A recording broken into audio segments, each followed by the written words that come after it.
मरेग शीतलम शस्य श्यामलम मातरम वंदे मातरम वंदे मातरम। हमसे तुमसे मिलकर बना देश सारा, बना देश सारा। धर्म मजहब में यूं ना इसको बांटो, साझी संस्कृति से बंधा देश सारा, बंधा देश सारा। एक है हम सभी, एक ही राष्ट्र है हमारा। सब लोग साथ में गाएंगे, वंदे मातरम, वंदे मातरम, वंदे मातरम। भारत माता की, भारत माता की जय। बहुत बहुत शुक्रिया, थैंक यू सो मच। भैया मैं राजस्थान का हूँ, भैया मैं उत्तर प्रदेश का हूँ, आप नागपुर के हैं, बहुत बहुत शुक्रिया। आप कहाँ से हैं? दिल्ली से हैं, बहुत अच्छी बात है। हाँ, मैं मध्य प्रदेश, राजस्थान और छत्तीसगढ़ का भी हूँ। बहुत बहुत शुक्रिया, थैंक यू सो मच। अब तो 5 के आगे और बातचीत का सिलसिला शुरू करने के लिए मैं एक बार फिर मैं आपके बीच में हाजिर हूँ। बहुत दूर दूर से लोग यहाँ पे बातचीत के लिए आते हैं, कहने के लिए आते हैं। उनके मन में एक जिज्ञासा रहती है कि वहां बैठने से ज्यादा काम बनता है, यहाँ खड़े रहने से काम बनता है। राजस्थान पे आप बोलेंगे? बिल्कुल बोलिए, बिल्कुल, आप ही का प्रोग्राम है। हाजी नमस्कार, थैंक यू सो मच, सत श्री अकाल। कि वहां बैठने से काम बनता है या यहाँ खड़े रहने से काम बनता है? यकीन मानिए मेरा, कहां से हैं आप? बलिया से, पटना से। यहाँ खड़े रहने से ज्यादा काम बनता है। वहां बैठ जाएंगे बेकार, हाथी के दांत हो जाएंगे। यहां रहिए ना, दिखाने वाले नहीं है, ये सब खाने वाले दांत हैं। कहां से आना हुआ? लखनऊ। रेडी एवड़ी ले आया करो, जब आया करो ऐसे मार खाली हाथ मत आया करो। लखनऊ का आदमी आए तो 4 चीजें तो लेके आए। और आप कहां से आई हैं? गुड़गांव से। गुड़गांव से, बहुत बहुत स्वागत है आपका, बहुत बहुत शुक्रिया, थैंक यू सो मच। तो बातचीत का सिलसिला शुरू करूं?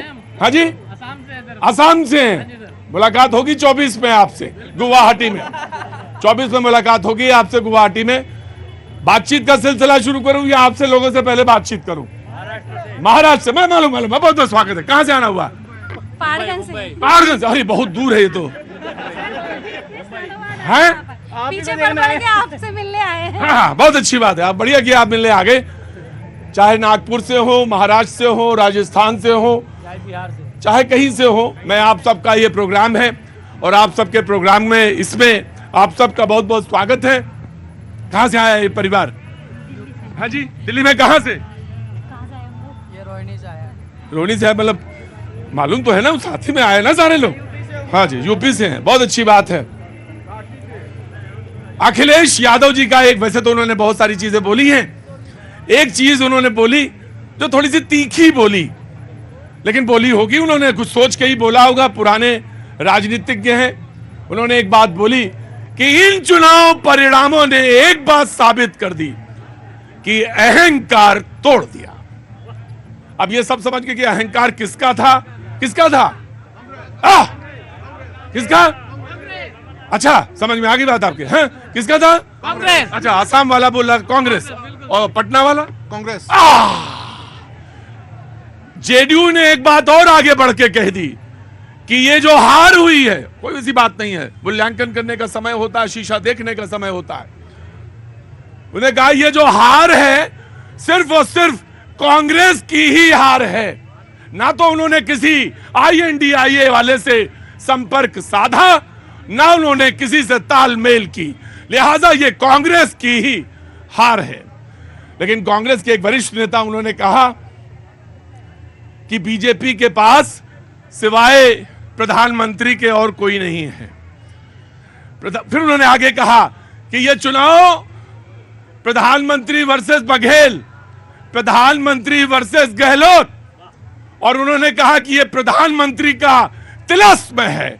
अब ये किसी ने पुराना साहित्य देवकीनंदन खत्री तो नहीं पढ़ा होगा कि वो तिलस्म शब्द का अर्थ, जिसने पढ़ा है वो जानते हैं कि तिलस्म का मतलब क्या होता है। लेकिन उन्होंने कहा कि ये प्रधानमंत्री का तिलस्म है, तो मुझे समझ में नहीं आया अधीर रंजन जी तारीफ कर रहे हैं या क्या कर रहे हैं। लेकिन अगर पार्टी एकजुट होकर खड़ी है बीजेपी, और उनके पास एक फेस है बताने के लिए, दिखाने के लिए, बोलने के लिए, तो उसमें बुराई क्या है। बहरहाल मैंने बात शुरू की थी अखिलेश जी से कि अहंकार टूट गया। मैं बातचीत का सिलसिला शुरू करता हूं। मेहमान जो हमारे साथ मौजूद हैं, प्रोफेसर टीना करमबीर, कांग्रेस का पक्ष रखने के लिए बहुत बहुत शुक्रिया। राकेश सिंह जी, बीजेपी का पक्ष रखने के लिए बहुत बहुत शुक्रिया। राकेश जी, तबीयत तो ठीक है ना? ठंड ज्यादा लग रही क्या? ना ना ना, जोश में रहिए। एडवोकेट संजीव नासिर साहब, आम आदमी पार्टी से बहुत बहुत शुक्रिया, थैंक यू सो मच। आम आदमी पार्टी ने भी बोला है और उस पर भी बात होगी। आलोक वस, राजनीतिक विश्लेषक, बहुत बहुत शुक्रिया। सैयद जवाद, राजनीतिक विश्लेषक, बहुत बहुत शुक्रिया। एहसान अब्बासी साहब, पसमानदा समाज, बहुत बहुत शुक्रिया। और Swati ji, thank you so much. बातचीत का सिलसिला शुरू करें, हाथ उठाइए, बातचीत शुरू करता हूं। जी, पटना से पहले बताइए, बोलिए क्या बोलना था। सर, अभी जो बोल रहे हैं लोग, ये संक्रमण काल है, 21वीं सदी है। इस संक्रमण काल में जो है पुराने व्यवस्थाएं खत्म हो चुकी है, ये लोगों को समझना चाहिए। आज के युवा संक्रमण काल को पसंद कर रहा है, और संक्रमण काल में मोदी जैसा कोई नहीं है। चूंकि हम लोक जनशक्ति पार्टी रामविलास पासवान के पार्टी के हैं, राष्ट्रीय उपाध्यक्ष है, नाम विवेक पासवान हुआ। तो ज्यादा मालूम होगा आपको, रामविलास पासवान वाली पार्टी में आपको ज्यादा मालूम होगा। जी सर, हाँ। ऐसा है। संक्रमण काल में क्या करना चाहिए? संक्रमण काल में हाँ। पहले तो एलजेपी जिसके जिसके साथ रहा वो शुभ संकेत रहा पूरे। या ये उसको उलट के देख लीजिए, ये वहां वहां रहे जहां जहां मंत्री रहे, या ऐसा भी कह सकते हैं कि दोनों तरफ से है। शुभ संकेत है सर। हाँ, खूब संकेत, शुभ संकेत है। इस देश के लिए शुभ अरे संकेत जल्दी है। बोलो, सवाल बोलना जो बोलो। शुभ संकेत है एलजेपी, जिसके जिसके साथ रहा वो प्रधानमंत्री बना। इसलिए मजबूरी आपकी है कि आप उनको जरूर रखिए, नहीं रखेंगे तो प्रधानमंत्री नहीं बन पाएंगे 24 में। 24 की रेखा खींच रही है उन्होंने। और किसका हाथ था? जी, असम वाले जी। हाँ सर, मैं बोल रहा था राहुल गांधी का देखता हूँ ना, तो 3 इडियट का मुझे वो चतुर्लिंगम याद आ जाता है। कुछ भी दे दो, वो जो दिल करता है बस पढ़ देते हैं, आगे क्या बोल रहे हैं उनको समझ ही नहीं आती है। नहीं, ऐसा आपको लगता होगा, लेकिन हाँ, नहीं मिनट आप वेट करिए, आपके पास माइक लेके गया था जी। वो जो पढ़ते हैं, जो उनको मिलता है लिखा हुआ वही पढ़ते हैं। नहीं नहीं, वो अपनी समझ से बोलते हैं और जो उन्हें बेहतर लगता है वो अपने हिसाब से बोलते हैं। जी, इधर कौन है? हाँ बोलिए। जी, राहुल जी सही बोलते हैं। हाँ हाँ हाँ, ठीक, हाँ ठीक ठीक ठीक, हाँ पानी भिजवा रहे, पानी भिजवा रहे। जी जी, राहुल जी सही बोलते हैं, कोई गलत नहीं बोलते हैं। राहुल जी सही बोलते हैं, गलत नहीं बोलते हैं। मेरे 27 साल की उम्र हुई है। हाँ। मैं जब तक देख रहा हूँ राहुल जी गांधी जी को, हाँ। कोई गलत लफ्ज नहीं बोलते हैं। जब भी बोलते हैं अच्छा ही बोलते हैं। जब भी बोलते हैं अच्छा बोलते हैं राहुल जी गांधी, और वो जो बोलते हैं सोच समझ कर बोलते हैं। हाँ जी सर, अच्छे में ही पर्चा फाड़ देते हैं, अच्छे में ही पर्चा फाड़ देते हैं। उनके पास इतना गुस्सा होता है कि वो अच्छे में ही पर्चा फाड़ देते हैं। अच्छे में ही पर्चा फाड़ देते हैं। अब जनता है अपने हिसाब से रिएक्ट कर रही है। मैं डिबेट शुरू करता हूं और सबसे पहले वस जी ने आज हाथ उठाया। जी स्वागत है आपका, खड़े होइए। घमंड टूट गया। घमंड, रुको, देखिए प्रतीक भाई, घमंड नहीं टूटा है। ये बात साबित हो गई है कि अब इस देश में वही राजनेता, वही राजनीतिक दल टिक के रहेगा जो काम करेगा। और मोदी जी के काम ने पायदान के अंतिम आदमी तक को राहत दिलाई है। ये मेन कारण था जिसके कारण ये प्रचंड बहुमत से हम वापस मैं आया। जी कांग्रेस, देखिए, मैं तमाम आवाम को ये बताना चाहती हूँ कि कांग्रेस अतीत ही नहीं भविष्य है। लड़ाई अभी खत्म नहीं हुई है, अभी शुरू हुई है। अभी शुरू हुई है लड़ाई। ये वैचारिक लड़ाई है। कांग्रेस की प्रवक्ता कह रही है अभी लड़ाई शुरू हुई है, घबराइए नहीं। हाँ आ रहे हैं। और मैं कार्यकर्ताओं को भी ये कहना चाहती हूँ कि हताश होने की जरूरत नहीं है। लड़ाई अभी शुरू हुई है। लड़ाई क्यों कह रही हूँ मैं ऐसा? हाँ। देखिए, एक तरफ नफरत का एजेंडा था, आरएसएस, एक तरफ बीजेपी जो कि गोडसे की विचारधारा, एक तरफ गांधी की विचारधारा के लोग थे जो एक सकारात्मक एजेंडे के साथ चुनाव लड़ रहे थे। एक तरफ पीडी लड़ रही थी चुनाव, एक तरफ नफरती एजेंडा चुनाव लड़ रहा था। क्या हुआ? हम हार गए, लेकिन हम तेलंगाना प्रचंड बहुमत से जीते हैं। और एक साथ आप, मैं ये भी बताना चाहती हूँ, 40% से अधिक वोट शेयर के साथ हम 170 जो विधायक है वो विधानसभा में हम भेज देंगे। कुछ लोगों ने यह भी शंका जाहिर की है, थोड़ा दबे मन से, मैं आ रहा हूं, रुको यार मोदी जी, रुको यार मोदी, रुको, कह रहे हैं नाराज मत हो, आराम से कह रहा हूं, मैं ले लूंगा बात, नाराज क्यों होते हो? क्या नाम है? जाओ जाओ। हाँ, मैं यशवंत त्रिपाठी हूँ, अयोध्यावासी। तो अयोध्या सुनो, तो अयोध्यावासी हो तो क्या खोपड़ी थोड़ी नाचोगे? तो चुपचाप खड़े रहो, अब आप बात कहो अपनी, खोपड़ी में नाचो मत जी। बात करना चाहता हूँ ये बहस नहीं होगी, बातचीत होगी, बोलो। मैं बोलता हूँ अभी कि आपने चुनाव देखा 5 राज्यों में? देखा सामने देखा की बात करते हैं, आज 1 से 8 पहुँच गए। पश्चिम बंगाल की बात करते हो, हमारे 3 विधायक 77 पहुँच गए, ये 44 पे थे, 0 पा गए। वही पश्चिम बंगाल की बात करते हैं, वही पश्चिम बंगाल की बात करते हैं, ये 0 पा गए। आप देखो उत्तर प्रदेश वासी हम लोग, मोदी जी हमारे ना 400 बोले हम अयोध्यावासी हैं और आप यूपी वासी। मोदी जी 400 का आंकड़ा सिर्फ एक आदमी ने पार किया, उनका नाम था प्रधानमंत्री स्वर्गीय राजीव गांधी, और वो आंकड़ा भी है। अब अयोध्यावासी तो ज्यादा देखते हैं, आगे देखते हैं। हमारे यहाँ 80 लोकसभा सीट है, अभी 62 थे हम, अब हम 80 में 2 कम कर देंगे, क्योंकि सोनिया गांधी हार गई थी, राहुल गांधी 55,000 रोज हार गए थे। पूछ लो कांग्रेस।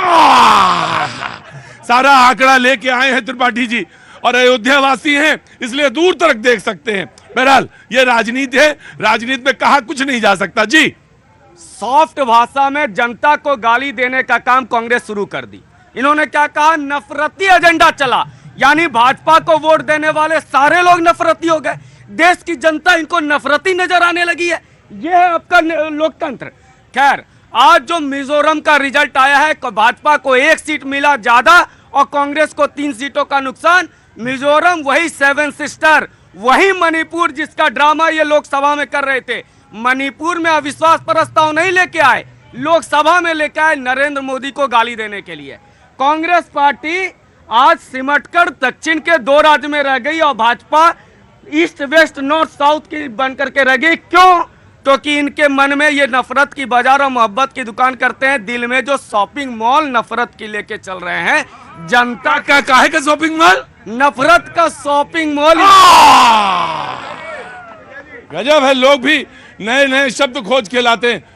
कहाँ पे खड़े हो? नीचे जमीन पे रहना, तुम जनता हो जी। आज कहाँ से आना हुआ? अमृतसर से। हाँ जी, सत श्री अकाल। पहले तो प्रणाम करता हूँ, नमन करता हूँ, बहुत बहुत स्वागत है आपका। वांट टू से समथिंग, कहना चाहते हैं? सर मेरा ना, ये जो हार हुई है ये तो इंडिया गठबंधन की हुई है, कोई माने ना माने। इंडिया गठबंधन की हुई है, लेकिन वो इंडिया वाले गठबंधन वाले नहीं मान रहे हैं। ऐसे ही करते हर बार। कोई कह रहे हैं कि हमारी नहीं हार हुई है, ये कांग्रेस की। ऐसे ना वो बच्चा जैसे रो गया था, मैं नहीं पिटा जी और कोई पिट गया, ऐसे कर रहे हैं। ये पिटे सारे इंडिया वाले पिटे हैं। दूसरी बात मुझे केजरीवाल साहब से पूछनी है, पंजाब से इतना पैसा लूट लिया, कहाँ रखा है? वो कहाँ रखा है ये बता दो हमें, क्योंकि पंजाब तो सारा कुछ लूट के ले गए अभी तक। एक स्पष्ट बात है, हर आदमी रो रहा है, हमारे हर आदमी पंजाब का रो रहा है। हाँ जी, हाँ जी। तो पंजाब के बारे में जो सवाल पूछा है, आम आदमी पार्टी विल रिस्पॉन्ड जी। दिल्ली का पैसा कहाँ रखा, पंजाब का पैसा भी कहाँ रखा, ये बता दो। उन्होंने कहा कि हमने सब वापस कर देता हूँ मैं आप सबको, मैं तो फ्री दे देता हूँ सारा। कुछ नहीं सर, मैं आऊंगा जरूर, हाथ ऊपर रखिएगा जी। आम आदमी पार्टी, देखिए सबसे पहले तो मैं भारतीय जनता पार्टी को बधाई देता हूं कि वो 3 राज्यों में जीत हासिल की है, और कांग्रेस को भी बधाई देता हूं, वो भी एक राज्य में जीती है। और हमारी एक मांग भी है कि 450 रुपए की जो गारंटी दी है सिलेंडर की, वो पूरे देश में लागू हो, ये हमारी मांग है। और ये भी मांग है कि लाडली बहना योजना के तहत सबको आवास भी मिले। तो मैं ये शुभकामनाओं के साथ भारतीय जनता पार्टी के लोगों को बताना चाहता हूं कि ये 2024 की अंगड़ाई अब शुरू हुई है। 24 की अंगड़ाई अब शुरू हुई है। आम आदमी पार्टी, हमारी जो नई पार्टी है, हमारा विचार जन जन तक पहुंच रहा है। और जहां तक पंजाब का जो बात है वो बिल्कुल सही है कि पंजाब का पैसा, अगर कोई टैक्स का पैसा सरकार के पास आता है तो वो लौट के आम आदमी के पास जाता है। ऐसी सरकार पहली है जो जन कल्याण के कामों को लेकर आम आदमी के लिए जो अगर कोई काम कर रहा है, और ये मजबूरी है। अरे भाई, आराम से कोई बात, अरे कोई, अरे हाँ कोई बात नहीं, कोई, हाँ 1000 रुपये थी सर जी, एक मिनट, कोई बात, अरे पाजी कोई 1000 रुपये सैकड़ा थी, आज 5,500 रुपये सैकड़ा बिक रही है। वो पैसा कहाँ जा रहा है? 2900 करोड़ रुपया अभी तक आ गया पंजाब से इधर, वो कहाँ गया?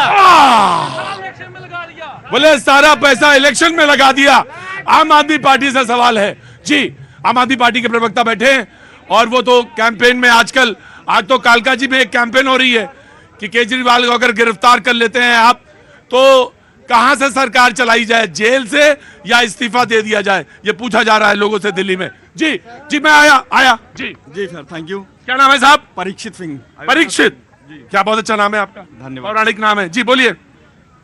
सर, आम आदमी पार्टी जब भी कोई भी इनको जनता के ऊपर कोई काम होता है, मतलब जैसे जेल जाने वाले हैं, अब उसका एजेंडा इन्होंने जनता के ऊपर डाल दिया। जाने वाले हैं, ये खुद ही सवाल पूछ रहे हैं ये। नहीं सॉरी, तो इसका एजेंडा उन्होंने जनता के ऊपर डाल दिया कि मैं जेल से राज करूं या ना करूं, ठीक है। लेकिन जब कोई चीज जैसे पंजाब से पैसा लेकर के आए, ठीक है, उसको कहाँ खर्च करूं ये नहीं पूछते हैं, जब फंसते हैं तो जनता के ऊपर डाल देते हैं। कहाँ के रहने वाले? यूपी में प्रतापगढ़। ये तो मैं समझ गया था, यूपी का ही सवाल है ये। जब पैसा लेके आते हैं तो कहाँ खर्च करें तब जनता से नहीं पूछते हैं, और गिरफ्तार होने वाले हैं तो सरकार जेल से चलाए या इस्तीफा दे दें, ये पूछते हैं जनता से, तो जनता तय करेगी। जी जनाब आली, भारत माता की। अभी तो डिबेट शुरू हुई है, आपने पहले ही पूछ लिया। भाई से पूछा जाता हूँ कि अंगड़ाई ये जेल में लेंगे या फिर शीश महल में लेंगे? नहीं, 24 अंगड़ाई कहाँ लेंगे? 24 अंगड़ाई जेल में लेंगे या फिर शीश महल में लेंगे, ये स्वयं बताएंगे। अब मैं एक बात और कहना चाहता हूँ कि अभी जो मोदी जी का जो मैजिक है वो क्यों चल रहा है, उसकी एक सूची लेकर आऊँ मैं आज आपको सामने। मोदी जी की मैजिक, जो मोदी जी का मैजिक है उसकी, हाँ जी बताइए।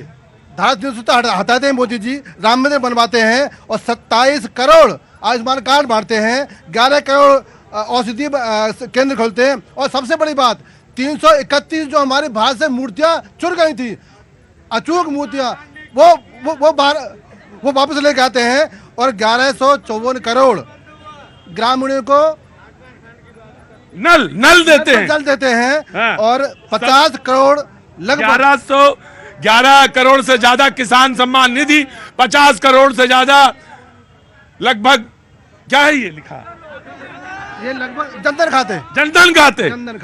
खाते। रुको यार, जब दूसरे की लिखाई नहीं पढ़ पा रहे तो क्या करें, और पूरा टाइम लेंगे तो ये टाइम हो जाएगा। और 130 करोड़ कमीशन, नहीं वैक्सीन। ये वो जीत है मोदी जी की, विकास की जीत हुई है, और रेबड़ी जो बांटते हैं फ्री की, उसकी हार हुई है। जी जनाब, देखिए, देश के प्रधानमंत्री ने अगर आज काम की बातें करनी शुरू की हैं, एजुकेशन की बात करनी शुरू की है, हेल्थ की बात करनी शुरू की है, तो ये सिर्फ केजरीवाल की दबाव में की है। केजरीवाल नहीं करते थे, इससे पहले तो लोग एजुकेशन नहीं देखते थे, स्कूल नहीं देखे थे, ये केजरीवाल जी ने दिखा दिया था। कब तक जनता को बेवकूफ बनाओगे साहब? मेरी बात सुनिए, मैं आज उन्होंने घोटाले की बात की कि पैसा पंजाब को कहा जा रहा है, वो सब बंगलों में घुस गया है, वो बंगलों में जा रहा है, और इनके पंजाब के मुख्य, देखो एक बात सुनो, आप यहाँ इधर बैठे हैं, बात वही कहेंगे जो जिसके पास आपके पास प्रूफ होगा, वो जनता है वो कह सकती है, लेकिन आपके पास जो कहना होगा प्रूफ के साथ, अदरवाइज नहीं। बिल्कुल बोलिए। मैं कहना है हाँ, कि देखिए यहाँ डिबेट किस चीज पे कर रहे हैं, केजरीवाल जी से इनको डर लगता है, ये सारे लाइन पे जो बैठे हुए हैं।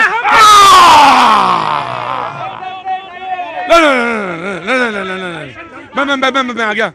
जनता की बात अगर कोई उठाता है और जनता के लिए अगर कोई काम करता है, वो एक नेता है केजरीवाल, और उसी दबाव में ये सब लोग पॉल्यूशन से परेशान है। दिल्ली की जनता हमसे पूछिए, पॉल्यूशन से हम परेशान हैं।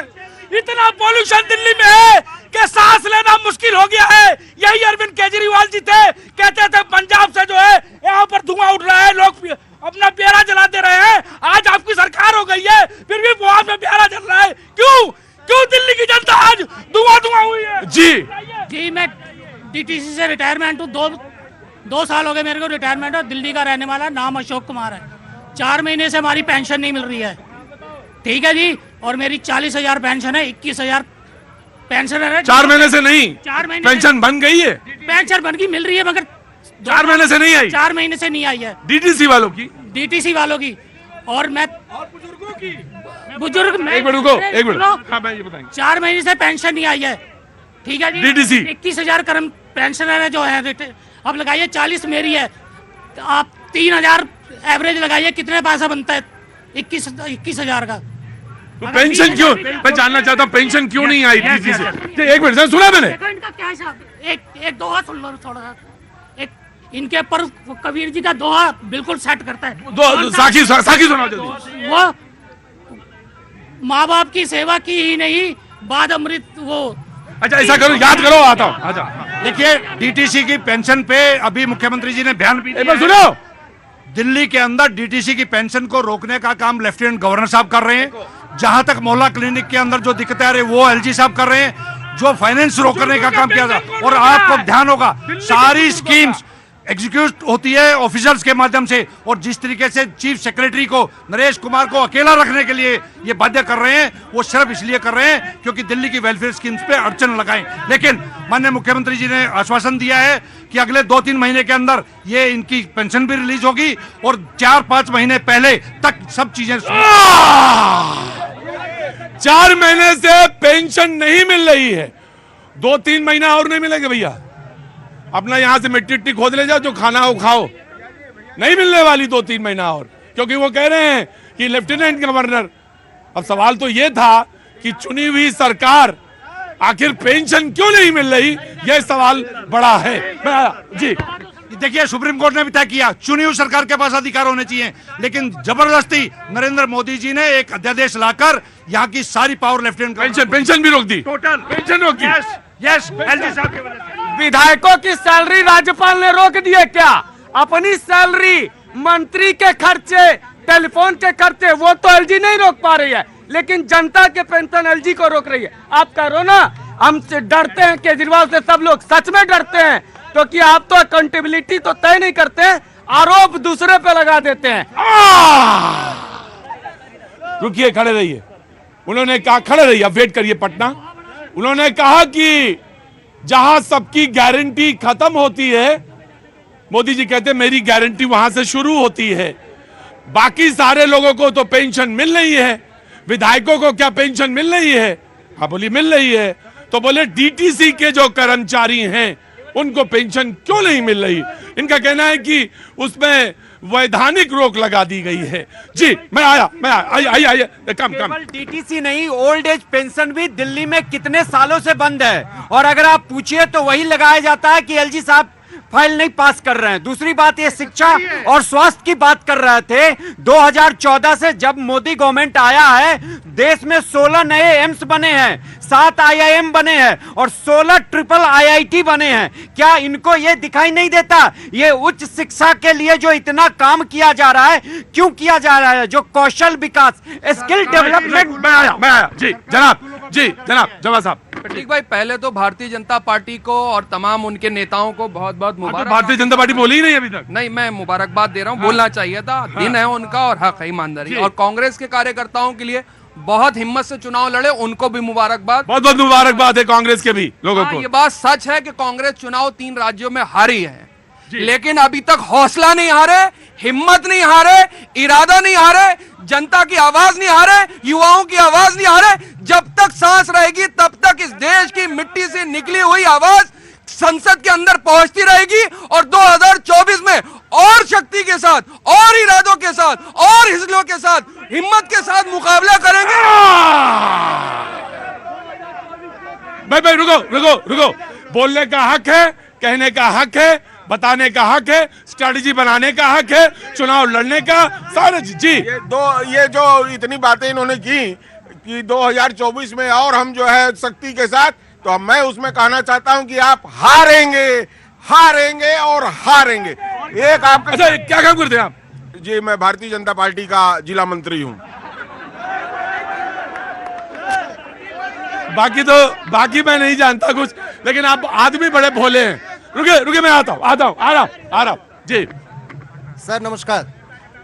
जिस समय हमारी बहस शुरू हुई थी, हमारी कांग्रेस की बहन ने कहा था कि हम कांग्रेस की बहन ने जब बहस शुरू हुई थी तो कुछ कहा था, उन्होंने कहा था कि हम लड़ेंगे, हम सीखेंगे और हम पूरा प्रयास करेंगे। मैं कहता हूं कि वास्तव में मोदी जी ने आपको इसी लायक सोचा है कि जो नई रणनीतियां हैं और जो नए सेवा का उनका संकल्प है वो आपको सीखना चाहिए।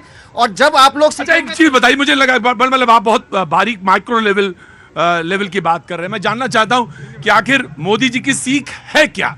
आप एक जनता के बीच में खड़ा हुआ व्यक्ति बड़ी समझदारी के साथ बोलना शुरू करता है, कहता है आपको सीखने का मौका है कि कांग्रेस ये सीखिए, लेकिन सीखें क्या ये मैं जानना चाहता हूं। सर हमको इस देश में नेता बहुत पैदा हुए, हमको एक सेवक चाहिए था, एक ताना सैयद चाहिए था और एक अच्छा नेता चाहिए था। जो मोदी के अंदर पूरा कॉकटेल उनके अंदर भरा हुआ है, हम इस देश को उसी टाइप के नेता की जरूरत थी। हमारा भाग्य है कि हम उस समय हैं जब मोदी जी हमारे बीच में है। आपने एक शब्द बोला तानाशाह भी चाहिए, हमको डंडा मार के लाइन पे लगाने वाला। अब देखिए मैं आ रहा हूं, अब ये शब्द तो अच्छा नहीं है, लेकिन इस शब्द की इनकी व्याख्या जो है वो हम सरलीकृत करके ले लेते हैं आपकी।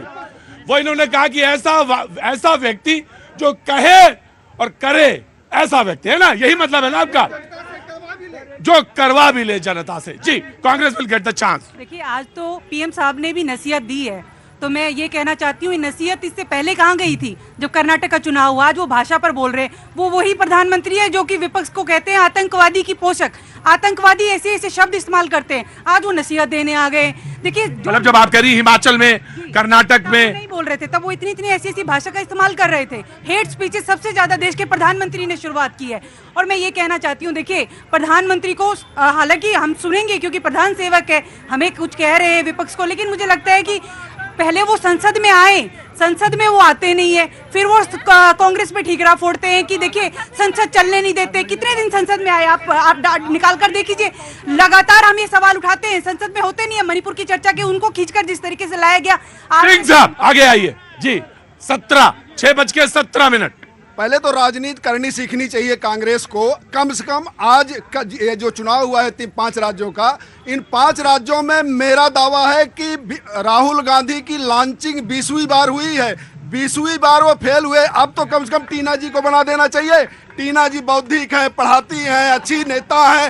राहुल गांधी को अगर टीना जी से रिप्लेस कर दिया जाए तो कांग्रेस इससे बेहतर। देखिए सिंह साहब, ये तो आपका अपना विचार हो सकता है, पार्टी का ये अपना मतलब है। नहीं, दूसरा ये भी है, लोकलाज से भी बहुत कुछ चलता है। अच्छा। अरे मान लिया कि आम आदमी पार्टी के 3 मंत्री जेल में हैं, जमानत नहीं मिल रही है, चलिए आरोप है, कम से कम जो सजा याफ्ता लालू यादव हैं उनके साथ गठबंधन करेंगी। अदालत ने सजा दी है और अदालत ने उनको माफ नहीं किया है, और इस व्यवस्था ने अगर उनको सजा दी भ्रष्टाचार के मामले में तो आपके नेता मटन खा रहे हैं। तो आपका यही असर होगा जो हुआ है 5 राज्यों में। भाजपा वाले मैं पूछूंगा बाद में आपसे। लो अभी नहीं जी। क्या नाम है? मेरा नाम संतोष कुमार गौतम है, मैं बिहार से हूँ। हाँ। मुखिया हूँ। बिहार से हैं? जी, मुखिया हैं? अंदर आइए। मुखिया बहुत बड़ी चीज होती है, छोटी चीज नहीं होती है। तो मुखिया मतलब क्या हुआ? इधर कहीं प्रधान बोलते हैं, हम लोग मुखिया बोलते हैं। हाँ वही, हम इतना तो हम भी पढ़े लिखे हैं जी। मोदी के राज में जो भी ग्राम पंचायत में जितना पैसा आया है उतना कभी नहीं आया था। इतना काम हो रहा है, करोड़ों करोड़ आ रहा है। और मोदी जी के राज में बिहार में केंद्र से ना पैसा आते हैं ग्राम पंचायत में। हाँ। इतने पैसे आ रहे हैं, इतने काम हो रहे हैं। अभी लोग कह रहे हैं कि ही ना हो, विकास पर ही वोट मिल रहा है। सब लोग की निगाह है कि बिहार में इस बार लोकसभा चुनाव में क्या होगा। एकदम मोदी जी रहेंगे और क्या होगा। मोदी जी कैसे विकास हो रहा है और कैसे 650 एक साल में इंदिरा आवास हम अपना पंचायत में दिए। किसका था? प्रधानमंत्री आवास जो था किसका था? जी मैं आया। हाँ। ये जो लोकल गवर्नमेंट है, गलत ही बोल रहे हैं। लोकल गवर्नमेंट जो है स्टेट के अंदर आता है, ना कि सेंटर के अंदर आता है। लेकिन पैसा डायरेक्ट वहां से भी आता है। नहीं, सेंटर से पैसा नहीं, स्टेट गवर्नमेंट के अंदर आता है। आपको पूरी जानकारी नहीं है। जी देखिए सर, ये है विकास जिसे आप नफरत बात कर रहे थे ना पंचायत में। और कौन सोचा था कि गांव में तालाब सूख गए हैं, तालाब भी बनवा रहा है तो केंद्र सरकार तालाब बनवा रही है, आवास केंद्र सरकार दे रही है, हर घर को जल केंद्र सरकार दे रही है, सिलेंडर दे रही है, बिजली पहुंचा रही है, और आपको लगता है कि ये नफरत है। अगर ये नफरत से हमारे घरों में आर्सेनिक के पानी से शुद्ध पानी आ रहा है तो हमें ऐसा नफरत मंजूर है। आपकी मोहब्बत की दुकान नहीं चाहिए सर। जहाँ पर इन्होंने 13 रुपए में शक्कर देने का काम किया था, वो शक्कर खाके मैं घर से बाहर निकली। जो इन्होंने 15 लाख डाले थे, फिर मैं एटीएम गई, वो 15 लाख में से कुछ पैसा निकालकर मैं बुलेट ट्रेन से यहाँ पर पहुंची डिबेट करने के लिए अपने स्मार्ट सिटी में, जो स्मार्ट सिटी इन्होंने बनवाई थी। और स्मार्ट सिटी में फिर मैं बच्चों को जो ये एनईपी के तहत जो ये एजुकेशन दे रहे हैं, वो हम बच्चों को पढ़ा रहे हैं, वो हम शिक्षा दे रहे हैं, जो एनईपी के तहत ये दे रहे हैं। देखिए जिस तरीके का विकास, इनका विकास इतना खोखला है, वो नारा है इतना बेकार, जो कि हम हो सकता है हम वो 2-3 राज्यों में नहीं पहुंचा पाए, लेकिन काम कुछ नहीं किया, सिर्फ जुमलेबाजी की। जी आपन लइका सोना चांदी, आन के लइका धूरा माटी।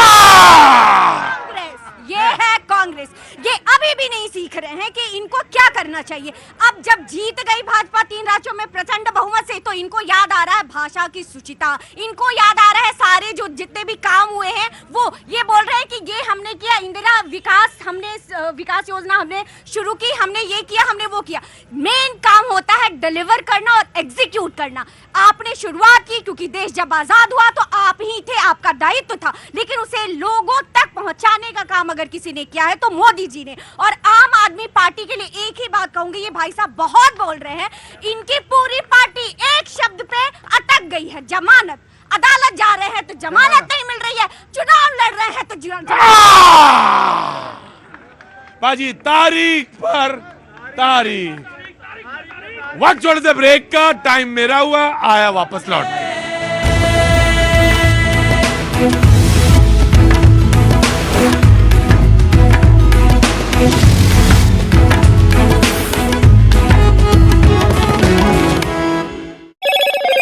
लिए एकजुट हो रहे विपक्ष के नेताओं पर भी निशाना साधा। सिर्फ कुछ परिवारवादियों के मंच पर एक साथ आ जाने से फोटो कितनी अच्छी निकल जाए, देश का भरोसा नहीं जीता जाता। बीजेपी कार्यालय में प्रधानमंत्री नरेंद्र मोदी के साथ बीजेपी अध्यक्ष जेपी नड्डा, गृह मंत्री अमित शाह और रक्षा मंत्री राजनाथ सिंह भी रहे। जिन 4 राज्यों के नतीजे सामने आए, उन सभी में बीजेपी की आंधी में विपक्ष के तंबू उखड़ गए। जो एग्जिट पोल बीजेपी की जीत का दावा कर रहे थे, वो भी बीजेपी की जीत के आंकड़ों के सामने बौने साबित होने लगे। सबसे ज्यादा चौंकाने वाले नतीजे तो छत्तीसगढ़ के रहे, जहां कांग्रेस के बहुत आसानी से सरकार बनाने का दावा किया जा रहा था। वहां भी बीजेपी ने प्रचंड जीत हासिल कर ली और बीजेपी ने इतनी सीटें हासिल की जितनी पहले कभी नहीं जीती।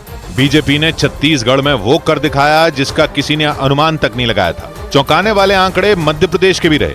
वहां भी कांग्रेस के हाथ खाली हो गए और बीजेपी ने जीत के आंकड़ों का नया रिकॉर्ड बना दिया। राजस्थान में ज्यादातर एग्जिट पोल कांटे की टक्कर होने का अनुमान जता रहे थे, लेकिन वहां न तो कोई जादू चला और न ही कोई जादूगर टिक पाया। इसीलिए खुशी से झूम रहे बीजेपी समर्थकों के पांव थिरकने लगे तो रुके ही नहीं। जीत का ढोल बजा तो थाप थमी ही नहीं। आतिशबाजी का दौर शुरू हुआ तो शोर बंद ही नहीं हुआ।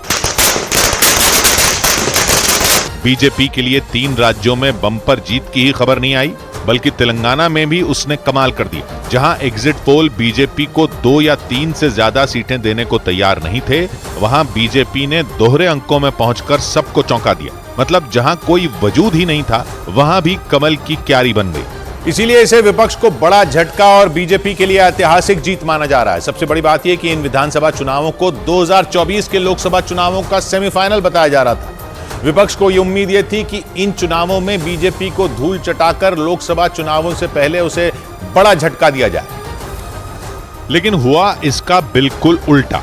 बीजेपी ने इतनी बड़ी जीत दर्ज की कि 2024 में विपक्ष के लिए रास्ता कहीं ज्यादा मुश्किल हो गया। 2024 के लोकसभा चुनाव से पहले ये आखिरी विधानसभा चुनाव थे। 2024 में बीजेपी ब्रांड मोदी के दम पर जनता के बीच जाएगी और ब्रांड मोदी की विश्वसनीयता परखने के लिए ये चुनाव बड़ा पैमाना माने जा रहे थे। इसलिए 3 में किसी एक भी राज्य में सीएम उम्मीदवार का ऐलान नहीं किया गया था। वोट प्रधानमंत्री नरेंद्र मोदी के चेहरे पर मांगे गए। और उसी चेहरे ने ऐसा करिश्मा किया कि विपक्ष चारों खाने चित हो गया। मध्य प्रदेश, राजस्थान और छत्तीसगढ़ में कुल 66 लोकसभा सीटें हैं। 2018 के विधानसभा चुनाव में इन 3 राज्यों में बीजेपी के पास केवल 197 विधायक थे, जबकि विधानसभा चुनाव के 4 महीने बाद हुए लोकसभा चुनावों में बीजेपी ने 66 में 63 सीटें जीत ली थी। इस बार तो इन 3 राज्यों में बीजेपी के विधायकों का आंकड़ा 325 के पार पहुंच गया। इसलिए बीजेपी का दावा इन 3 राज्यों की सभी 66 सीटों पर पहले से ज्यादा मजबूत होगा। और इस बार के विधानसभा चुनाव में सबसे चौंकाने वाले नतीजे छत्तीसगढ़ के रहे, जहां बीजेपी की आंधी में भूपेश बघेल की कुर्सी उड़ गई। कांग्रेस को वहां करारी हार का सामना करना पड़ा। छत्तीसगढ़ में न तो चुनाव से पहले किसी ने बीजेपी की जीत की भविष्यवाणी की थी, न ही मतदान के बाद किसी ने ऐसा आकलन किया। और तो और दावा तो यह किया जा रहा है कि खुद बीजेपी को भी ऐसी उम्मीद नहीं थी कि उसे छत्तीसगढ़ में इतनी बड़ी जीत मिलेगी, क्योंकि सभी एग्जिट पोल कांग्रेस की ही सरकार बनने का दावा कर रहे थे। लेकिन वोटों की गिनती के बाद सभी की भविष्यवाणियां गलत साबित हो गई और उनके अहंकार को, उनके झूठे घोषणा को छत्तीसगढ़ की जनता ने भूपेश को रिजेक्ट किया। सबने ये अनुमान लगाया था कि बीजेपी को पिछली बार यानी 2018 के विधानसभा चुनाव से ज्यादा सीटें तो मिलेंगी, लेकिन जादुई आंकड़े के करीब पहुंचना मुमकिन नहीं हो पाएगा। सभी एग्जिट पोल और विश्लेषक ये मान रहे थे कि कांग्रेस इस बार भी बहुमत हासिल कर लेगी। 90 सीटों वाली विधानसभा में 5 साल पहले बीजेपी को केवल 15 सीटें मिली थी, लेकिन इस बार उसने 55 सीटें हासिल कर ली, यानी कांग्रेस से 40 सीटें छीन ली। जबकि कांग्रेस के खाते में पिछली बार 68 सीटों का प्रचंड बहुमत आया था, जबकि इस बार उसे सिर्फ 35 सीटें ही मिली, यानी पिछली बार से आधी। और छत्तीसगढ़ में बीजेपी को मिली इस प्रचंड जीत के बाद बीजेपी कार्यकर्ताओं ने राजधानी रायपुर समेत पूरे राज्य में जमकर जश्न मनाया। ये जीत बीजेपी के लिए इसलिए भी खास है क्योंकि उसने 5 साल में 15 सीटों से प्रचंड बहुमत तक का सफर तय किया। और इस चुनाव के नतीजे जैसे ही सामने आए, राजधानी रायपुर समेत पूरे छत्तीसगढ़ में बीजेपी कार्यकर्ताओं का जोश आसमान पर पहुंच गया। रायपुर से सामने आई तस्वीरों में पार्टी के कई कार्यकर्ताओं ने इस प्रचंड जीत पर खूब जश्न मनाया।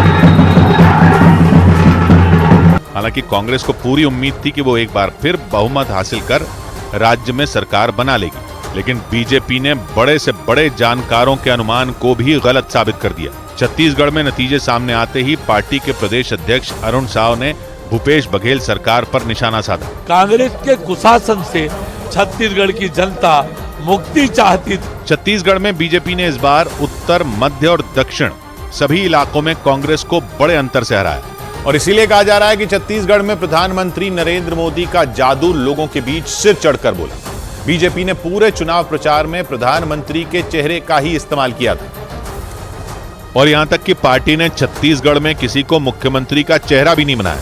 यही नहीं, बीजेपी ने छत्तीसगढ़ के लिए अपने संकल्प पत्र का नाम ही छत्तीसगढ़ के लिए मोदी की गारंटी रख दिया। यानी भूपेश बघेल की साफ छवि के मुकाबले के लिए बीजेपी ने सीधा ब्रांड मोदी को पेश कर दिया। बीजेपी ने पूरा चुनाव प्रधानमंत्री नरेंद्र मोदी और उनकी गारंटी के नाम पर लड़ा था। और यहां तक कि बीजेपी के नेता भी छत्तीसगढ़ की जीत का सेहरा प्रधानमंत्री नरेंद्र मोदी के सिर बांध रहे हैं। प्रधानमंत्री जी की गारंटी योजना, माननीय मोदी गारंटी की जो उन्होंने दिया, उसका एक विश्वास छत्तीसगढ़ की जनता में। प्रधानमंत्री ने छत्तीसगढ़ में दर्जनों रैलियां की, जगह जगह जाकर लोगों को बीजेपी के पक्ष में मतदान करने के लिए माहौल बनाया। उन्होंने खुद मोर्चा संभाला और कांग्रेस के खिलाफ आक्रामक कैंपेन किया। उन्होंने दुर्ग, विश्रामपुर, मुंगेली और महासमुंद समेत कई जगहों पर बड़ी रैलियां की थी। इस दौरान प्रधानमंत्री मोदी ने महादेव ऐप, राज्य में भ्रष्टाचार और परिवारवाद का मुद्दा उठाया। इन मुद्दों के जरिए प्रधानमंत्री ने चुनावी मैदान में उतरकर सियासी फिजा को बदल कर रख दिया। ये उनका ही जादू था कि जिस राज्य में कांग्रेस क्लीन स्वीप की तरफ बढ़ती दिख रही थी, वहां बीजेपी ने पूरी बाजी पलट दी। और छत्तीसगढ़ में बीजेपी को मिली इस शानदार जीत के लिए मोदी की गारंटी को बड़ा गेम चेंजर माना जा रहा है। बीजेपी ने अपना घोषणा पत्र ही इसी नाम से रखा था। और बीजेपी का दावा है कि इस चुनाव में उसी का सबसे ज्यादा फायदा पार्टी को मिला। बीजेपी के मुताबिक मोदी की गारंटी ने राजस्थान और मध्य प्रदेश की तरह छत्तीसगढ़ में भी लोगों का विश्वास हासिल किया। यानी प्रधानमंत्री नरेंद्र मोदी के नाम पर जो वादे बीजेपी ने किए, उन पर मतदाताओं ने पूरा भरोसा जताया। उसी का नतीजा है कि छत्तीसगढ़ में एक बार फिर बीजेपी ने सत्ता पर कब्जा कर लिया। मोदी की गारंटी यानी हर गारंटी पूरा करने की गारंटी। बीजेपी ने इस चुनाव में महतारी वंदन योजना का वादा किया था, जिसके तहत शादीशुदा महिलाओं को हर साल 12,000 रुपए देने की बात कही गई। इसके अलावा तेंदुपत्ता किसानों के लिए 4,500 रुपए सालाना का बोनस देने का वादा किया। भूमिहीन मजदूरों को 10,000 रुपए सालाना देने का वादा भी किया गया। युवाओं के लिए 2 साल में 1 लाख सरकारी नौकरियां देने का भी वादा किया गया था। रसोई गैस के सिलेंडर पर 500 रुपए की सब्सिडी का ऐलान हुआ और 18 लाख परिवारों को मकान देने का वादा भी प्रधानमंत्री की गारंटी में शामिल रहा। माना जा रहा है कि छत्तीसगढ़ के लोगों के बीच मोदी की गारंटी ने बड़ा असर दिखाया और इसी वजह से पार्टी ने महाकोश, कच्ची घानी सरसों तेल और रिफाइंड सोयाबीन ऑयल चुनो सही। संसद का शीतकालीन सत्र शुरू। 22 दिसंबर तक चलने वाले सत्र में दोनों सदनों में पेश होंगे कई बिल। पीएम ने सांसदों से की सकारात्मक चर्चा की अपील।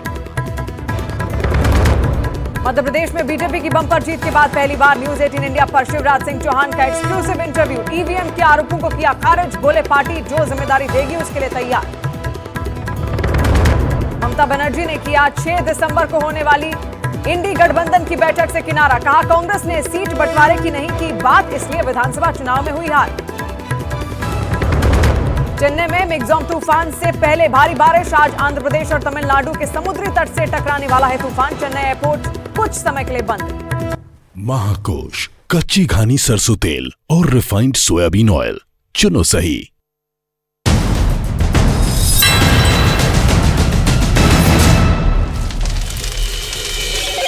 हेलो मोटो। मोटोरोला, भारत का सबसे अच्छा 5G स्मार्टफोन ब्रांड। सुबह की कांग्रेस को सत्ता से बाहर जाने का रास्ता दिखा दिया।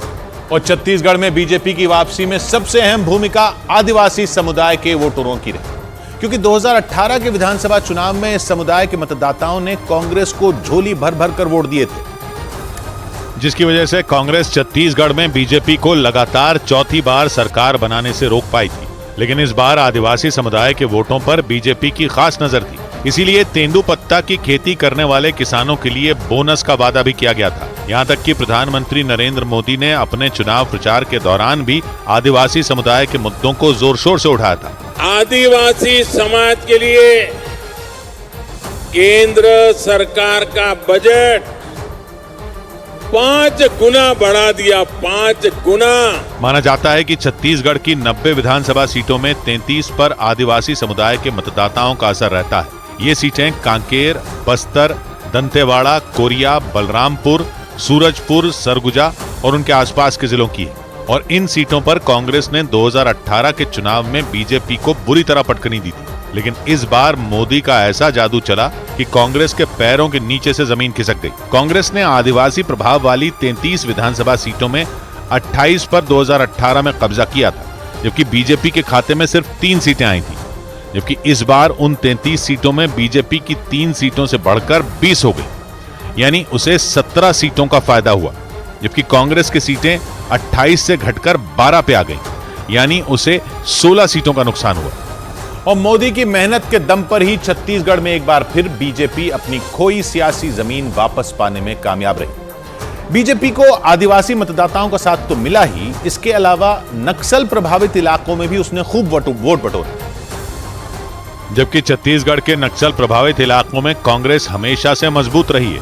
माना जाता है कि छत्तीसगढ़ की 90 विधानसभा सीटों में 35 नक्सल प्रभावित इलाकों में आती हैं, जो बलरामपुर, महासमुंद, धमतरी, राजनांदगांव, बस्तर, कांकेर, सूरजपुर और उनके आसपास के जिलों में मौजूद है। और इन सभी सीटों पर कांग्रेस का दबदबा रहा है।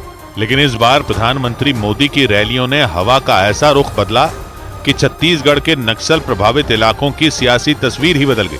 कांग्रेस सरकार नक्सल हिंसा को काबू करने में असफल रही। 2018 के विधानसभा चुनाव में कांग्रेस ने नक्सल प्रभावित इलाकों से बीजेपी का लगभग सफाया करते हुए 35 में 29 सीटों पर कब्जा कर लिया था, जबकि बीजेपी के खाते में सिर्फ 5 सीटें ही आई थी। लेकिन इस बार बीजेपी ने इन 35 सीटों में 18 सीटें जीत ली, यानी उसे 13 सीटों का फायदा हुआ, जबकि कांग्रेस को 12 सीटों का नुकसान हुआ और वो 29 से घटकर 17 पर रह गई। ब्रेकिंग न्यूज है विधानसभा चुनाव के नतीजों पर। मध्य प्रदेश, राजस्थान और छत्तीसगढ़ में हुई प्रचंड जीत के बाद प्रधानमंत्री मोदी ने विपक्ष पर बड़ा हमला बोला। दिल्ली में बीजेपी कार्यालय में प्रधानमंत्री का बीजेपी कार्यकर्ताओं ने अभिवादन किया।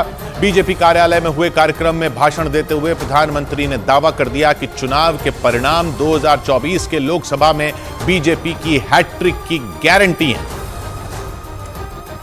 और कुछ लोग तो कह रहे हैं कि आज की इस हैट्रिक ने 24 की हैट्रिक की गारंटी दे दी है।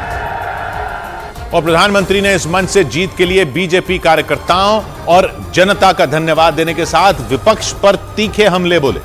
उन्होंने भ्रष्टाचार और परिवारवाद के मुद्दे पर विपक्षी पार्टियों को घेरा। और जब प्रधानमंत्री नरेंद्र मोदी बीजेपी दफ्तर पहुंचे तो कार्यकर्ताओं ने उनका शानदार स्वागत किया। बीजेपी कार्यालय में हजारों कार्यकर्ता उनके स्वागत के लिए पहुंचे। लोग हाथों में तिरंगा झंडा और गले में बीजेपी के चुनाव चिन्ह वाला अंगवस्त्र पहनकर प्रधानमंत्री के स्वागत के लिए पहुंचे। मंच पर लगाने के लिए एक होर्डिंग बनाई गई जिस पर एक नया स्लोगन लिखा गया, सपने नहीं हकीकत बुनते हैं तभी तो सब मोदी को चुनते हैं। प्रधानमंत्री ने 2024 के लिए एकजुट हो रहे विपक्ष के नेताओं पर भी निशाना साधा। सिर्फ कुछ परिवारवादियों के मंच पर एक साथ आ जाने से फोटो कितनी अच्छी निकल जाए, देश का भरोसा नहीं जीता जाता। बीजेपी कार्यालय में प्रधानमंत्री नरेंद्र मोदी के साथ बीजेपी अध्यक्ष जेपी नड्डा, गृह मंत्री अमित शाह और रक्षा मंत्री राजनाथ सिंह भी रहे। जिन 4 राज्यों के नतीजे सामने आए उन सभी में बीजेपी की आंधी में विपक्ष के तंबू उखड़ गए। जो एग्जिट पोल बीजेपी की जीत का दावा कर रहे थे वो भी बीजेपी की जीत के आंकड़ों के सामने बौने साबित होने लगे।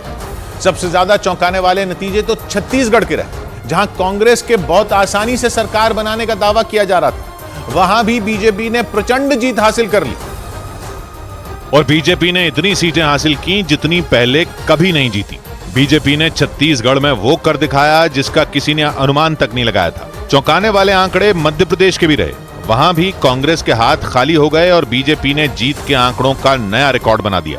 राजस्थान में ज्यादातर एग्जिट पोल कांटे की टक्कर होने का अनुमान जता रहे थे, लेकिन वहां न तो कोई जादू चला और न ही कोई जादूगर टिक पाया। इसलिए खुशी से झूम रहे बीजेपी समर्थकों के पांव थिरकने लगे तो रुके ही नहीं। जीत का ढोल बजा तो थाप थमी ही नहीं। आतिशबाजी का दौर शुरू हुआ तो शोर बंद ही नहीं हुआ। बीजेपी के लिए 3 राज्यों में बम्पर जीत की ही खबर नहीं आई, बल्कि तेलंगाना में भी उसने कमाल कर दिया। जहां एग्जिट पोल बीजेपी को 2 या 3 से ज्यादा सीटें देने को तैयार नहीं थे, वहां बीजेपी ने दोहरे अंकों में पहुंचकर सबको चौंका दिया। मतलब जहां कोई वजूद ही नहीं था वहां भी कमल की क्यारी बन गई। इसीलिए इसे विपक्ष को बड़ा झटका और बीजेपी के लिए ऐतिहासिक जीत माना जा रहा है। सबसे बड़ी बात यह कि इन विधानसभा चुनावों को 2024 के लोकसभा चुनावों का सेमीफाइनल बताया जा रहा था। विपक्ष को यह उम्मीद यह थी कि इन चुनावों में बीजेपी को धूल चटाकर लोकसभा चुनावों से पहले उसे बड़ा झटका दिया जाए, लेकिन हुआ इसका बिल्कुल उल्टा। बीजेपी ने इतनी बड़ी जीत दर्ज की कि 2024 में विपक्ष के लिए रास्ता कहीं ज्यादा मुश्किल हो गया। 2024 के लोकसभा चुनाव से पहले ये आखिरी विधानसभा चुनाव थे। 2024 में बीजेपी ब्रांड मोदी के दम पर जनता के बीच जाएगी और ब्रांड मोदी की विश्वसनीयता परखने के लिए ये चुनाव बड़ा पैमाना माने जा रहे थे। इसलिए 3 में किसी एक भी राज्य में सीएम उम्मीदवार का ऐलान नहीं किया गया था। वोट प्रधानमंत्री नरेंद्र मोदी के चेहरे पर मांगे गए और उसी चेहरे ने ऐसा करिश्मा किया कि विपक्ष चारों खाने चित हो गया। मध्य प्रदेश, राजस्थान,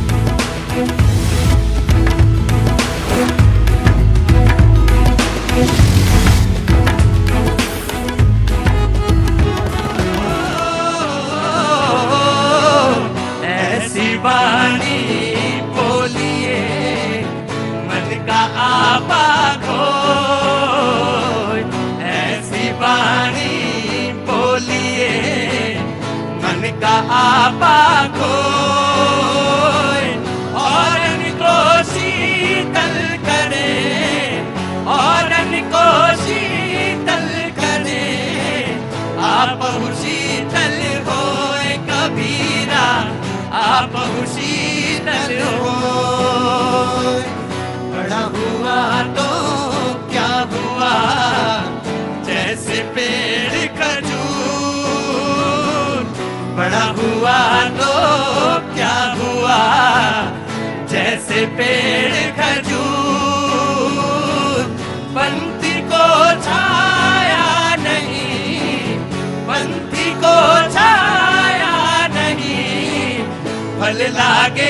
अति दूर कबीरा फल लागे अति दूर खड़ा कबीरा चौक पर मांगे सबकी खैर खड़ा कबीरा चौक पर मांगे सबकी खैर ना काहू से दोस्ती ना काहू से दोस्ती ना काहू से बैर कबीरा ना काहू से बैर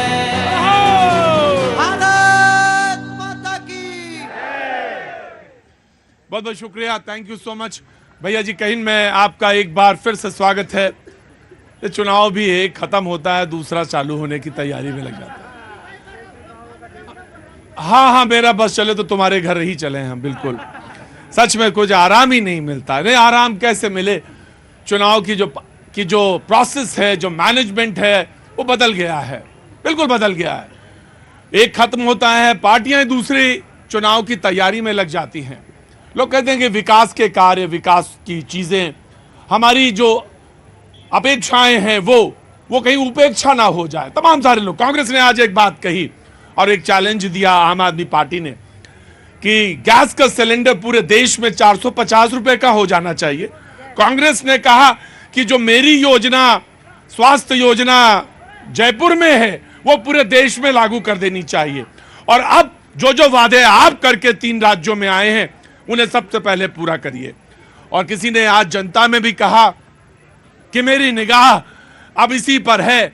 और चुनाव तो जीत हार है, लेकिन 24 पे जरूर निश्चित तौर से लोगों की निगाह 24 पर है। बड़ा चुनाव देश में होना है, तो उस तरफ तमाम सारा ध्यान उस तरफ भी है।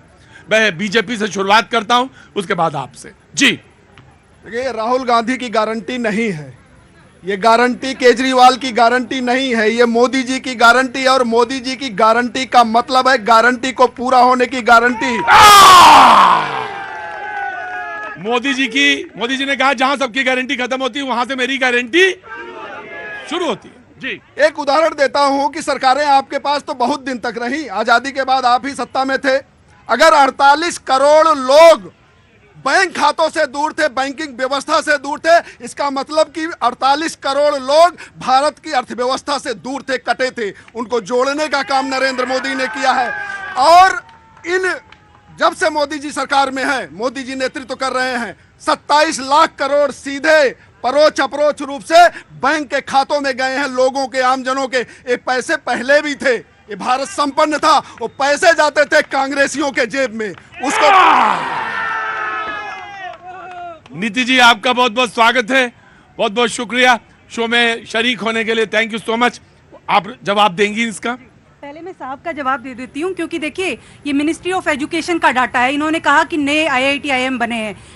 मिनिस्ट्री ऑफ एजुकेशन ने कहा है कि 5 सालों में कोई IIT IIM नहीं बने। राज्यसभा में सवाल पूछा गया है, तो मैं चाहती हूँ आपके चैनल से कुछ भी झूठ नहीं परोसा जाए, क्योंकि आपके यहाँ से कोई भी बोला जाएगा तो सब सुन रहे हैं।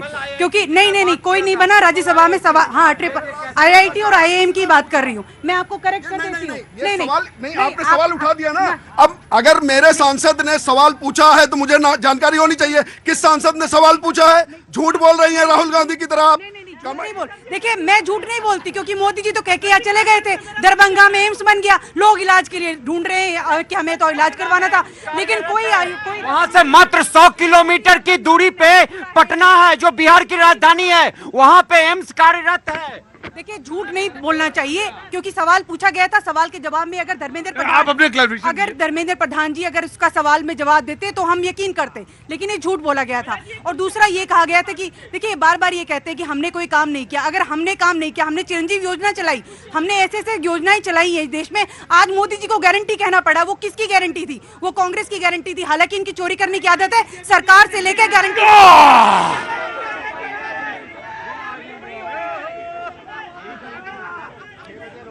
जैसे जैसे चुनाव होते हैं वैसे वैसे कलर आप बदलते हैं। अब आपने कलर बदल लिया है, पहले कुछ और कलर था आपका। नहीं, जैकेट की बात, हम जैकेट की बात नहीं कर रहे हैं, कलर की बात कर रहे हैं। आया जी, भैया मैं कह रहा हूँ कांग्रेस से मेरा क्वेश्चन है। क्या नाम है पहले? विपिन मिश्रा मेरा नाम है। पहले सांस लो आराम से, थोड़ा स्थिर होके, कोई लड़ाई झगड़ा वाली बात नहीं होती। वो भी अपने ही है, वो भी अपने ही है ना हमारी, ऐसा कुछ नहीं है सर। सर मेरा क्वेश्चन ये है कि आईआईटी थी, आईआईएम है और बीटेक और सारी चीजें थे, तो राहुल गांधी जी विदेश में क्यों पढ़ाई किया, इंडिया में क्यों नहीं पढ़े? अगर इतनी अपॉर्चुनिटी थी, इतनी सारी चीजें थे, तो जो भी विपक्ष के नेता हैं सब अपने बच्चों को विदेश में भेजते हैं, क्यों भेजते हैं? ये शिक्षा व्यवस्था के लिए ये कांग्रेस से मेरा ये क्वेश्चन है कि ये ऐसा इन्होंने बनाया कि हमारे लोगों को यहाँ, हम लोगों को वो फैसिलिटी नहीं मिली, लेकिन मोदी जी की गारंटी है आने वाले टाइम में सर हमें वो फैसिलिटी मिल रही है, हमें सड़क मिल रही है। अब यहाँ पे एक पॉइंट ऐसा है जहां एज एन एंकर मुझे बोलना चाहिए और मैं बोलूंगा बहुत गंभीरता के साथ। बोलते बोलते ये नवी, मैं आ रहा हूं, बीजेपी वाले हैं ना आप? हाँ, अगर बहुत ज्यादा जरूरी ना हो तो करके आ जाइए, फिर मैं यहीं बैठा हूं, और अगर मैं यहीं हूं। बोलते बोलते नवयुवक ने एक बात की, सुनिए गंभीरता के साथ। इसने कहा कि आने वाले समय में, बहुत ध्यान से सुनिएगा, ये सेंटेंस बोला है ना, कोट, इसने बोला कि आने वाले समय में मोदी जी उसको पूरा करेंगे। यानी हमें ये विश्वास है कि यही आदमी इसको कर सकता है। सूत्र पकड़ने की कोशिश करिए, चुनाव आप भी जीत सकते हैं, ऐसा कोई बात नहीं कि आप नहीं जीत सकते। सूत्र पकड़िए।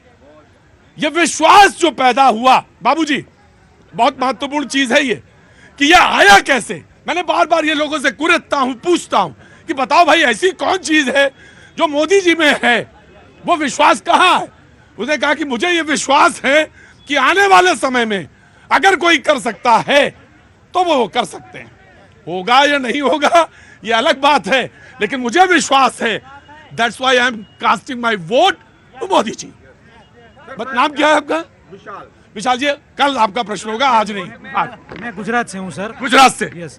मैं कह रहा हूँ कि 27 ईयर्स से हमने मोदी जी को, मतलब बीजेपी वहाँ पर है। गुजरात में आप कहाँ से हैं? गुजरात में मैं अहमदाबाद के पास आनंद में। आनंद में है ना? अरे आनंद को पूरी दुनिया जानती है। अमूल के हिसाब से। अमूल से नहीं, वहाँ के आप लोग जितने लोग गए ना विदेश में, सब जानते हैं। बोलिए सर। मैं ये कह रहा हूँ कि अभी छत्तीसगढ़ है, एमपी है, जहाँ से जो पिछड़े ओबीसी आदिवासी वो वोट भी मिले। अभी तक बीजेपी को एक अर्बन पार्टी कहा जाता था, जबकि इस बार आपको बीजेपी को वो वोट भी मिले। तो उस पे मैं चाहता हूं कि कांग्रेस और आम आदमी पार्टी और वो लोग क्या कहें। बिल्कुल, और ये बड़ी गंभीर बात है, बहुत अच्छा विश्लेषण हो रहा है कि आपने कहा था कि जाति का जो है जनगणना होगी, और वो बहुत बड़ा मसला था। मैं आ गया सर, आ गया।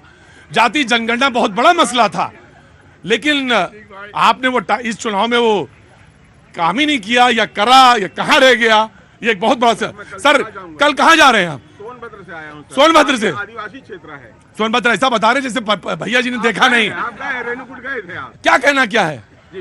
मैं ये कहना चाहता हूं कि जैसे विकास की बात इन्होंने किया है कि मैं ऐसे आदिवासी क्षेत्र सोनभद्र से आता हूं जहां पर 75 वर्षों तक कांग्रेस के राज्य में एक भी इंजीनियरिंग कॉलेज या एक भी मेडिकल कॉलेज नहीं था। आज वहां इंजीनियरिंग कॉलेज भी है और आज वहां मेडिकल कॉलेज भी है। ये सिर्फ और सिर्फ मोदी जी की देन है। आप क्या काम करते हैं? जी, मैं इंजीनियरिंग प्रोडक्ट सेलिंग का काम करता हूं। इंजीनियरिंग प्रोडक्ट सर, और 5-6 लोगों को, अपने आसपास के लोगों को व्यक्तिगत रूप से ऊपर उठाने का काम करें, बस, बाकी कुछ ना करें। बाकी बस वही करें, बाकी जरूरत नहीं है इस देश। जी बताइए। प्रतीक भाई, ये मेरा एक ही सवाल है कि किस दिन मोदी जी से उम्मीद है कि किस दिन प्रॉपर्टी को आधार कार्ड से लिंक करेंगे? ये जिस दिन हो गया क्रांति इस टेबल, इसके लिए ना तो बीजेपी और ना तो कांग्रेस साथ में टेबल पे बैठेगी। अब साफ सूंघ गया जनता को। सवाल तो बड़ा जबरदस्त है कि किस दिन प्रॉपर्टी को आधार कार्ड से लिंक करेंगे। साफ सूंघा। एक भी जनता से आवाज नहीं, ना उधर से आवाज है। बहुत खतरनाक सवाल है आपका, लेकिन मैं आपके साथ खड़ा हूं। और ये सवाल जिस दिन ये हो गया, उस दिन समझ लीजिए बहुत सारी चीजें एकदम फर्श पे सामने आ जाएगी। जी मैं आया। जी नीति जी कुछ कहना चाहती हैं? आइए जी। मैं मोदी की गारंटी जो बच्चे ने विश्वास दिखाया है ना, आज मोदी ही गारंटी है की तो बात ही दूर हो चुकी है। जहां मोदी खड़े हैं वहां काम पूरा होगा ही होगा। लेकिन आज मेरे को राहुल गांधी से एक प्रश्न पूछने की बहुत इच्छा हो रही है, आप पूछिए उनसे जरूर। कहीं ऐसा तो नहीं हो गया ईवीएम के बटन जब दबाया कांग्रेसियों ने, वो सीधा वोट अडानी जी के अकाउंट में चला गया? जरा पूछ लीजिएगा आप। और दूसरी बात, मेरे आपके भी प्रवक्ता यहाँ खड़े हैं, आपको जहां जमानत मिलनी चाहिए थी वहां मिल नहीं रही, और जहां जमानत आपको जब्त हो गई है, ये आप अपना आकलन करें कि आपने धरा पे क्या दिया है। इस इलेक्शन में आप कांग्रेसी जो एम फैक्टर मुस्लिम फैक्टर से लड़ते रहे, वहां एम फैक्टर महिला फैक्टर भारी पड़ा, क्योंकि उन्होंने देखा कि काम हुआ है। वहां पे आदिवासी फैक्टर भारी पड़ा, आपके जातिवाद के ऊपर राष्ट्रवाद का फैक्टर भारी पड़ा, और उसकी हार आपने समझी है। उसके बाद भी अगर आप सर्व लोग नहीं करते, क्योंकि लोकतंत्र में प्रतीक जी मेरा मानना है, मुझे दुख है कांग्रेस की हार का, कि लोकतंत्र में विपक्ष मजबूत होना चाहिए। राइट मैं एक इनको दे देता हूं। हाँ जी, कुछ कहना है? हाँ, मैं कह रहा हूँ कि 9 वर्ष प्लस 70 वर्ष, ये जो मोदी जी ने किया है 9 वर्षों में, 70 वर्ष कांग्रेस क्यों नहीं कर पाई? जनधन खाता नहीं खोल पाई, शौचालय नहीं दे पाई, सम्मान निधि नहीं दे चल तो रही थी, आप देख ही नहीं रहे थे। यही तो कारण है। अब विश्वास क्यों है कि 70 वर्षों में लूटा और 9 वर्षों में वो कर दिया जो कोई नहीं कर पाया। अच्छा ठीक, देखिए मैं गांव की बात कहिएगा। देखिए प्रतीक भाई, कांग्रेस को, आम आदमी पार्टी और कांग्रेस से सवाल है, तुरंत उनके बाद। कांग्रेस को वैसे ही देश के लोगों ने छोटा कर दिया है। इस चुनाव के बाद मुझे डर है, अगर ये 3 राज्यों में चुनाव जीत जाते तो जिस तरीके से ये 26 पार्टी पर हावी होते कि हमें ज्यादा सीट चाहिए, अब मुझे लगता है कि वो पार्टियां इनको छत्रप पार्टी बना देगी और इनका कद बौना कर देगी, इसमें कोई शक नहीं है। और एक चीज लास्ट में, न इस देश में अब कोई चारा है न घोटाला है, जनता का बोलबाला है। और देश ने, मैं एक सवाल खट से पूछ लेता हूं कि अगर कांग्रेस रिड्यूस होती है कहीं स्टेट्स में और क्षेत्रीय पार्टी बड़ी होती है, तो बीजेपी कंफर्टेबल होती है या कांग्रेस से लड़ने में कंफर्टेबल होती है? यह सवाल लगातार पूछा जा रहा है। बीजेपी अपने विचारों के दम पर है, और माननीय नरेंद्र मोदी हिंदुस्तान के नहीं वैश्विक राजनीति में नैतिकता और भरोसे के प्रतीक हैं। और ये आज नहीं, ये यूक्रेन के युद्ध में दोनों देशों से बात कर रहे थे हमारे प्रधानमंत्री, और जब गाजा पट्टी में और हमास का हमला हुआ तो दोनों लोग उम्मीद लगाए बैठे थे हिंदुस्तान से। इसलिए मैं कहता हूं, वैश्विक राजनीति में नैतिकता और भरोसे के प्रतीक हैं तो नरेंद्र भाई मोदी हैं। मैं कांग्रेस का टाइम आम आदमी फिर आपको इनका टाइम आपको दे सकता हूं। देखिए प्रतीक जी, बहुत सारी बातें कही, ये बात सही है। मैंने शुरू में बधाई दी भारतीय जनता पार्टी को कि आप जीते हैं, लेकिन जीतने के बाद इतना अहंकार नहीं होना चाहिए। याद कीजिए, आंध्र प्रदेश को 137 में के 37 जगह जमानत जब्त हुई थी, प्रधानमंत्री वहां पे जाते थे प्रचार के लिए। बात चुनाव में हार और जीत की नहीं है। ये गारंटी वर्ड जो देश के प्रधानमंत्री आज यूज कर रहे हैं, ये चोरी का है, ये केजरीवाल की गारंटी। प्रतीक भाई, मुश्किलें अगर हो तो अपने हौसलों पर धार कर, मुश्किलें अगर हो तो अपने हौसलों पर धार कर, और 9 कागज की बना आतिश का दरिया पार कर। लड़ेंगे, जीतेंगे, और जब तक लड़ते रहेंगे, जब तक देश के युवाओं की, बेरोजगारों की आवाज